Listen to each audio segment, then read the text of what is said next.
同埋春卷炸得幾靚啊！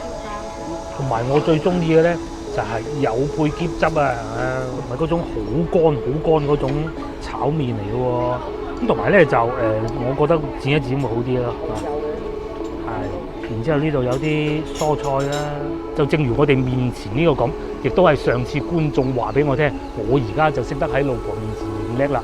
譬如上邊呢個 POSTE 其實係法文嚟嘅。至於面前呢個咧貓屎咖啡啊，其實就係以前嘅法軍巡捕房啊。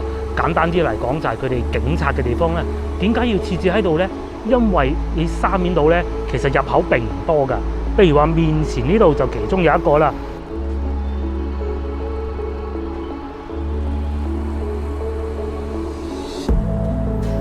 Hello， 各位觀眾大家好啊！我而家所在嘅位置咧就係沙面島啦。咁啊，趁住今日天氣好嚇，仲未夠8點，同個老婆過嚟呢度飲早茶咯喂。咁今日咧，我哋會選擇去蘭桂坊，即係有個戶外區域嗰度飲茶啊。咁啊，坐喺人民橋底隔離就係白天鵝賓館嗰度咧。而且8點鐘之後10點鐘之前咧，茶點8折啊！趁住咁好天氣，早啲過去啦！哇！你睇下嗰個係小學生定係幼兒園咧？應該係呢度有2間小學㗎。啲小學生趕住返學啦。沙面島嘅環境就梗係有特色啦。但係我哋而家咧就趁住仲可以攞到靚位，早過嗰啲老街坊去攞個靚位飲咗早茶再講啦。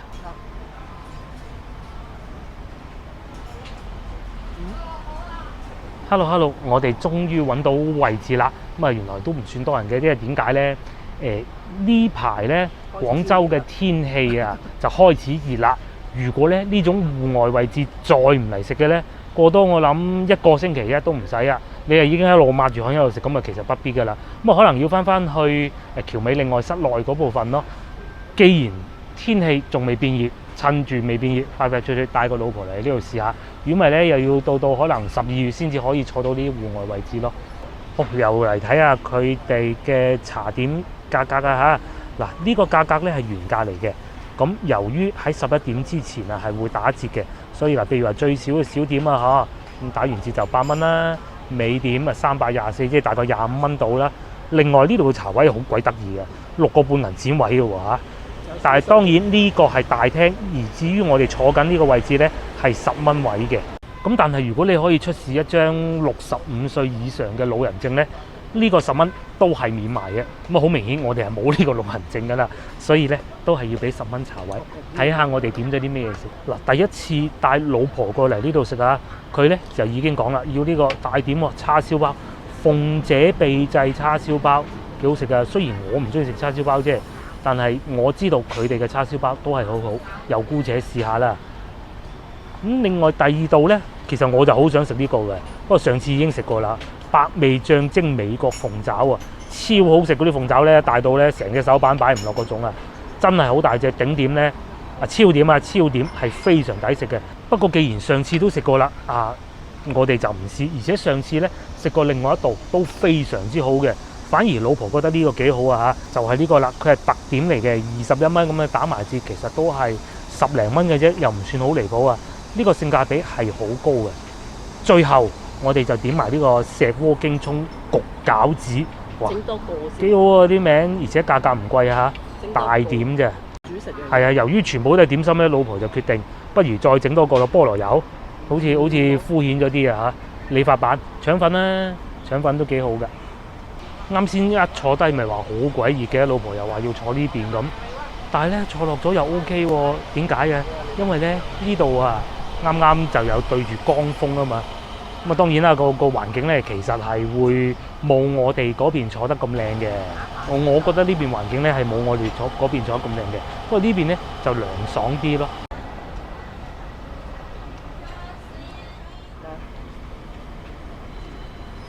咁古靈精怪嘅啦嚇，原來下邊係有啲京葱嘅，咁佢就防止嗰啲餃子喺下邊燶。咁但係咧，我哋都係要快啲攞起身嘅，因為難免係有部分會黐住噶嘛。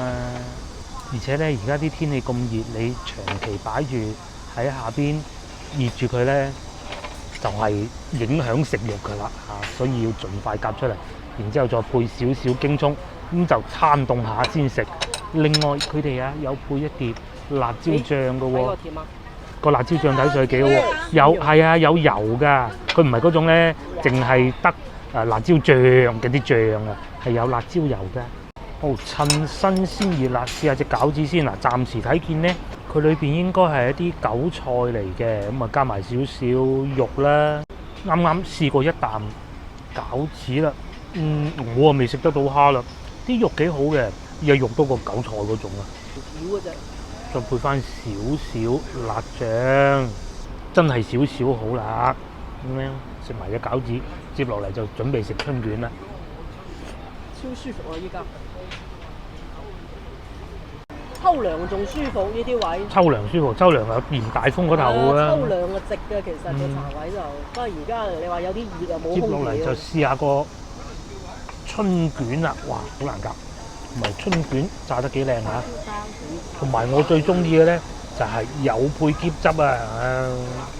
咁我就試下呢個，我隻蝦走咗邊？哦，我隻蝦喺呢度。試下呢個炸春卷，應該好似同上次有啲唔同咧，因為成日我點錯咗咧，唔好理佢啦。係啊，我個蝦好彈牙喎，彈牙到好似過分咗啲咁啊！嚇，啲蝦靚，雪蝦就肯定係雪蝦嚟啊！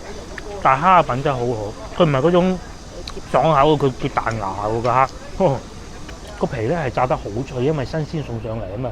裏邊蝦咧就唔算好多，但係好大隻嘅，而且品質非常之好。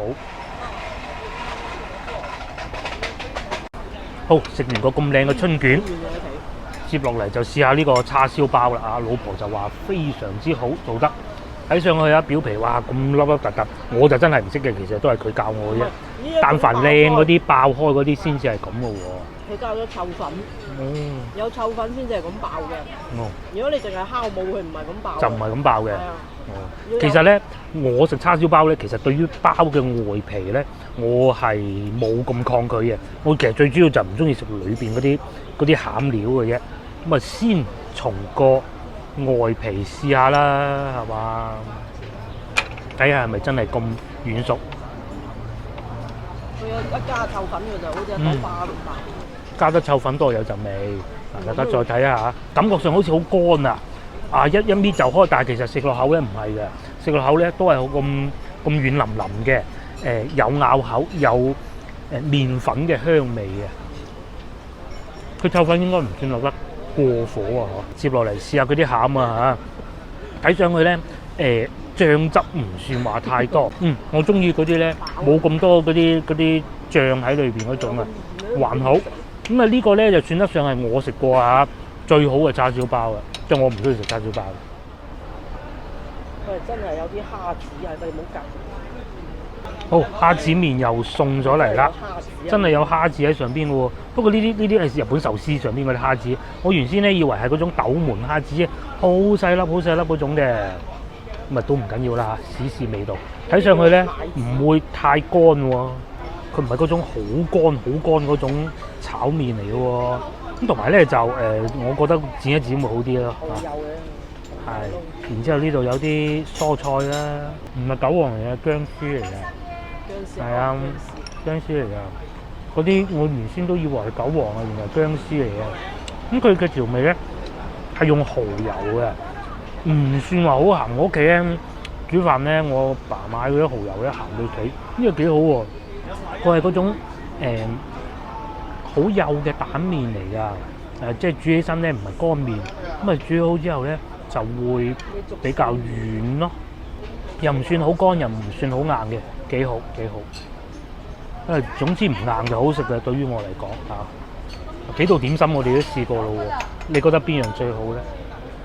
咁啊各有千秋啦。嗱呢一個咧裏邊咧，我最中意佢哋嘅蝦，我真係未食過咁鬼大隻蝦，雖然係雪藏嘅。咁至於呢個咧就唔黑我憎咯，因為我再講多次啊，真係我係好唔中意食叉燒包嘅，佢係個表皮呢度好微微。咁再嚟呢一個咧夠軟啊，唔係夠嫩啊。係啊，我好怕嗰啲麵咧好似橡筋咁，又話就話係彈牙啫，大佬啊，唉，識食嘅梗係唔係食嗰啲噶嘛，係嘛？同埋一陣鹼水味嗰冇錯啦，好似呢啲咁樣咧，幼幼地啊，莫講話好似我啊個胃唔舒服啊，就算舒服啊，成日食得嗰啲竹蒸麵多啊，人都食壞啊，係啊。咁再嚟咧就係呢個餃子啊！原先我哋諗住啊，有觀眾就話：你出去成日食埋都係同一樣嘢，我哋想嘗試下有啲新意嘅。呢個咧就幾有新意啦！攞個石鍋上，話個石鍋仲熱嘅添喎，係咪？嗱，今餐咧我哋就全部都係好特別嘅點心啦。最特別嘅係咩咧？就係呢度嘅環境啊！喺廣州其他茶樓咧，市中心啊，我講都應該好難揾到嘅嚇。芳村都唔算核心，但係呢度就算老城區㗎嘛，係咪？芳村上次去到白董橋嗰邊嗰個方位嗰間咯，但係如果真真正正老核心，一步之遙過去就係西關啦，係咪？呢種環境好難得嘅。最終埋單，大家估下幾錢？好意外地連茶位都打折喎，76蚊啊，係啊！4碟嘢76蚊，2個茶位咁嘅環境係咪好抵食呢？接落嚟帶大家行下沙面島啦喂！嗱，我近呢半年都經常嚟沙面啦，老婆就成日未嚟過，佢就異常興奮，佢猛咁話咧，呢度每一棟啊都係有歷史嘅建築物，都係文物嚟㗎，係啊，真係㗎。咁究竟點解沙面會係沙面呢？嗱，話說係咁嘅，啊19世紀嘅時候咧，鴉片戰爭戰敗咗之後啊。咁清政府好屈辱咁樣同英國人啊簽訂咗呢個沙面租界協議啦，規定咧將沙面啊設置為呢個英國同埋法國嘅租界，所以咧好多時候啊，我仲記得上一次經過前邊呢個郵局嘅時候咧，有觀眾就提醒我啦，上邊寫住post 2個字，嗰個英文字咧其實係法文嚟嘅，咁足以證明到當時其實除咗英國人以外咧，仲有法國人喺呢度嘅咯。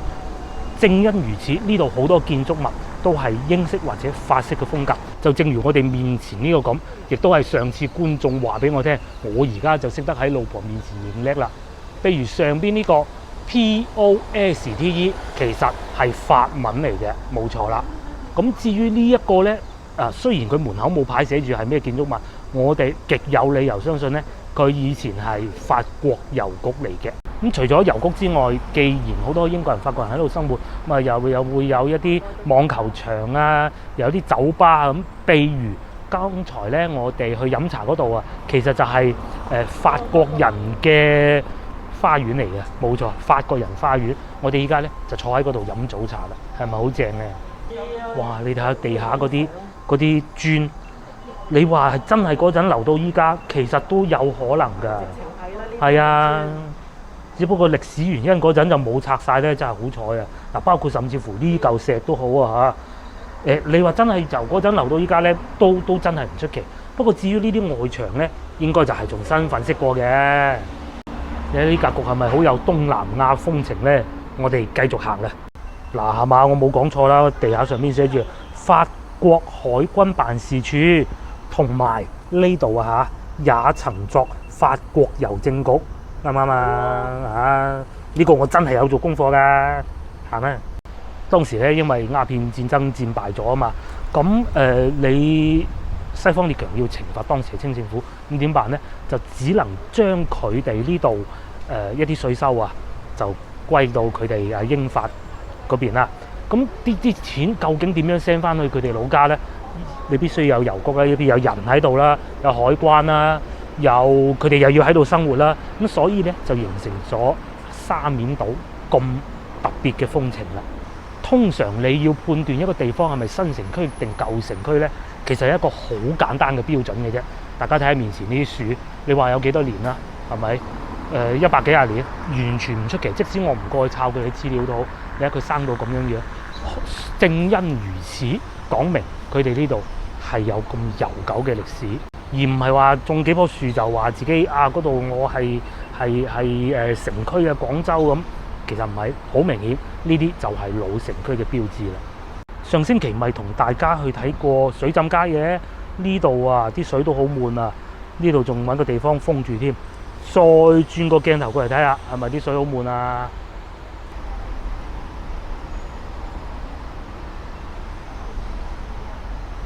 至於面前呢個呢，貓屎咖啡啊，其實就係以前嘅法軍巡捕房啊。簡單啲嚟講，就係佢哋警察嘅地方咧。點解要設置喺度呢？因為你沙面度呢，其實入口並唔多㗎。譬如話面前呢度就其中有一個啦，咁你梗係要守住個門口啊嘛，到時俾啲人入嚟搞事啊！呢啲嗰啲咁嘅中國人咁衰嗰啲呢，入嚟搞事，梗係唔得嘛，所以咪要將個巡捕房擺咗喺度，防止有人入嚟搞事咯。不過呢，依家已經變成萬萬都諗唔到係貓屎咖啡啦。而且咧睇見呢個建築物其實幾大喎，話3層4層樓咁高噶。不過後尾到623路嗰個事件，大家應該都知係沙基慘案，咪一樣係頂唔住，係咪？始終係中國人嘅地方，都係中國人嘅。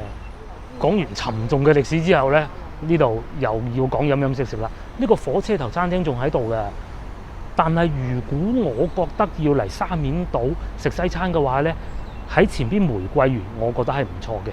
接落嚟仲有呢個，我認為係整個沙面算得上係最核心嘅一個建築物嘅嚟㗎啦。每一次經過咧，我哋都要影下佢嘅。咁佢外牆係重新翻修過嘅，不過都仲保留到原有嘅特色咯。咁呢棟樓咧，其實就係海關宿舍啊。咁剛才亦都講過啦，佢哋英國法國喺度設置咗，其實目的就係將你嘅關稅收咗去啫嘛。咁要派人喺度嘅，點辦咧？咪喺度住咯。宿舍嘅話，梗係吃喝玩樂咩都有噶啦。呢邊係巡捕房啦，係啊，喺呢度寫住噶，呢度寫住嘅，係啦。因為佢嘅外牆啊係紅色嘅，所以咧都稱之為紅樓咯。我睇見1、2、3層嘅建築物，但係咧1樓呢度樓底非常高。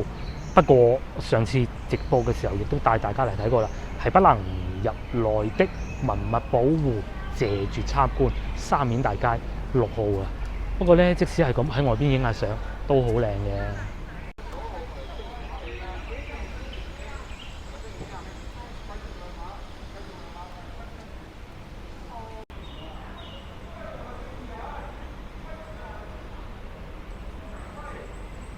我哋又驗核酸啊！你睇下個老婆咧係排第一嗰個，因為我哋係20人一組驗嘅，咁所以咧第一個人咧就要揸住呢個管，呢個管咧就含晒我哋全部人噶啦。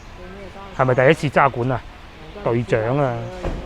唉，驗到都唔識講。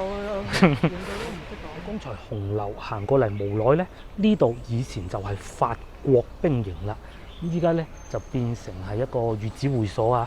呢個唔係重點，重點係隔離有一個教堂。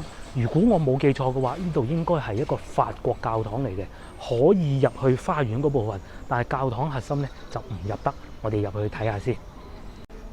正如剛才所講啦嚇，呢個教堂係可以半參觀狀態嘅。我上次都入過嚟咧，就喺呢度啦。如果真係要睇嘅咧，喺呢個位置就可以睇到。當時呢個教堂咧係為喺呢度嘅僑民服務嘅，就唔係中國人啦嚇。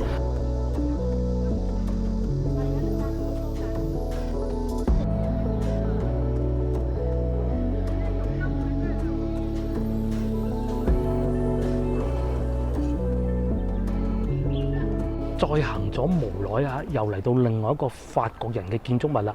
以前咧呢度就叫東方匯理銀行。做得銀行咧特別高大上啊嚇，幾多層？1、2、3、4層咁交關啊！東方匯理銀行1899年。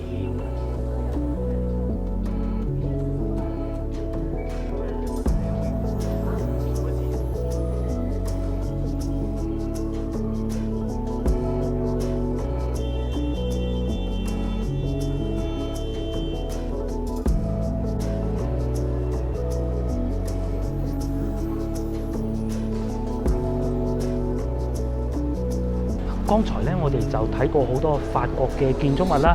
咁終於嚟到面前咧，就係匯豐銀行嘅宿舍啦。咁依家咧已經變成一個公司喺裏邊噶啦。嗱，大家見唔見到上邊兩嚿柱寫住1897、1917？上邊咧寫住1897至1917咧，係由英國人出資興建嘅。門上嗰個標牌啊就寫住莫柏字建築事務所。咁好在上邊嗰啲字都仲保留住啊，冇因為歷史原因而除去咗。好啦，各位觀眾，影片咧亦都差唔多要結束啦。如果仲有觀眾覺得唔夠喉嘅，我喺評論區裏邊咧擺咗以往我曾經嚟過沙面嘅幾條影片嘅，咁大家覺得唔夠喉，可以翻去重溫既有直播啦，亦都有唔講嘢行街片啦，亦都有嚟餐廳，各種都有嘅。好啦，各位觀眾，再見，下集見。